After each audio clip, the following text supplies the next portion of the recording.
I personally am more with McCurdy in that I love the broken down emotional bond. I love that just for a break from that ice cold super spy feel of it. I love that little break to show that he is a man. As Charlie said, at the end of this, they create that ice cold bond. He's like, F this, I'm never loving again. I'll never fall in love again. I think I agree more with McCurdy in that I do believe that Tracy and his relationship was purposeful. I do think there is more in the background there. Do you have a rank? But I'm not going to say that it's better than Dr. No. I think I'd put it at 4 or 5. And I think this film is refreshing. I think it's different. Without a doubt, that statement is true. Yeah. That it is I think all different. of us can unanimously agree about that. Yeah.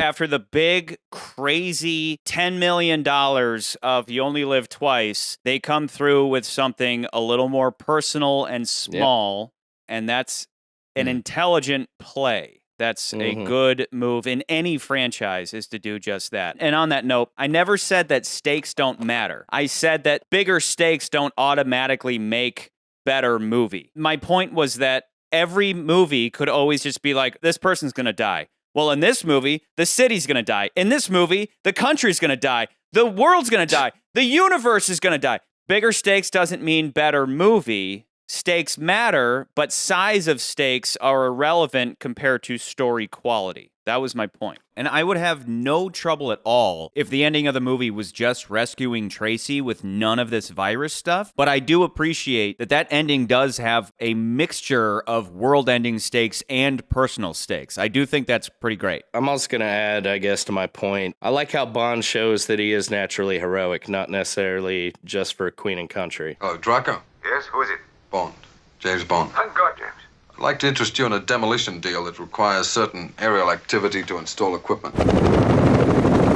McCurdy reference, kind of as sorry, ma'am, or, finger to the Queen and to the service and saying, we could do better. We don't need to always follow the books. He goes and heroically does it, not just for love. Obviously, love is a purpose, but you could clearly tell he has a desire to save the world at the same time and just not following the rules. Yeah, as much as he doesn't have maybe ice in his veins, as you guys like to put it, I do, as I watch this movie, it's still, to me, the same Bond. And when we talk about vulnerability, it's only in maybe a tiny number of scenes, especially like the montage with him and Tracy and when they get engaged, especially the end of the film. We'll be going on soon.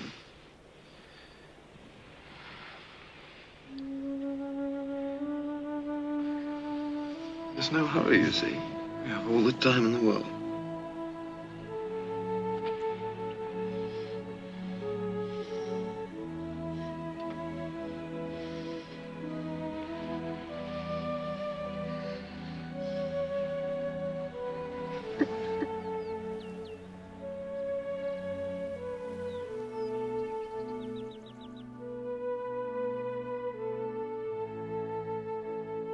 But he's still heroic. He's still committed to the mission. He still has that white whale, which is Blofeld, that he is still searching for. I mean, he is offered $1 million. On the day you marry her, I'll give you a personal dowry of £1 million. But I don't need £1 million. Stupido. And he turns it down and says, I don't want $1 million. I want to know where Blofeld is. You have connections that I don't have. I need to know where this guy is.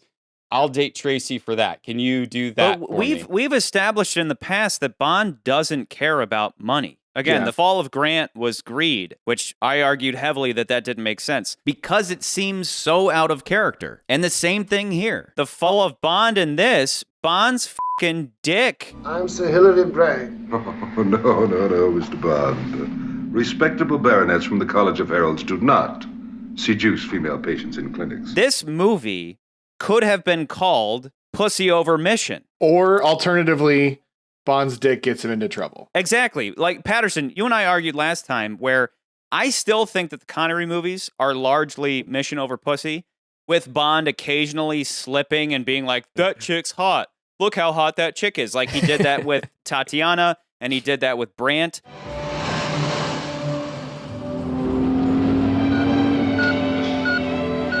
Discipline 007. Discipline. there's still nothing in those 5 films that points at Bond being pussy over mission. He gets pussy on missions, but he never once sacrifices mission for pussy. Whereas with this, had the motherfucker just kept his dick in his pants, he would have gotten a little further on the Blofeld front. He's literally in the same building as the man he believes to be the Blofeld, and he's going around just trying to get his fucking rocks off and then gloating about how much the work is piling up. I must see you. 8 o'clock tonight. I must see you tonight. 9 o'clock? 10. Well, back to work. You've no idea how it's piling up. I've always seen that scene though. I'm gonna. Go ahead. Yeah. You. Yeah, that's fair. Fuck yeah. I made you cry. I'm always It's going to only go fair. against that. I think that whole bit, because it is the middle of the story. What are you laughing about? Go ahead. You hobbit-looking motherfucker. Go ahead. I've always seen that little bit, that side of the film as, and again, I go deep in this movie. But I always see that scene. We have to go deeper. You have to go deeper. So I always does see that Lazenby. bit of the film as almost like Bond's bachelor party. How does Bond go out if he's going to now be banging one chick? He has a slew of women from all different countries. And yes, he only bangs 2 of them. But he is with a slew of women. Regardless of that is... What exactly? Slew of women.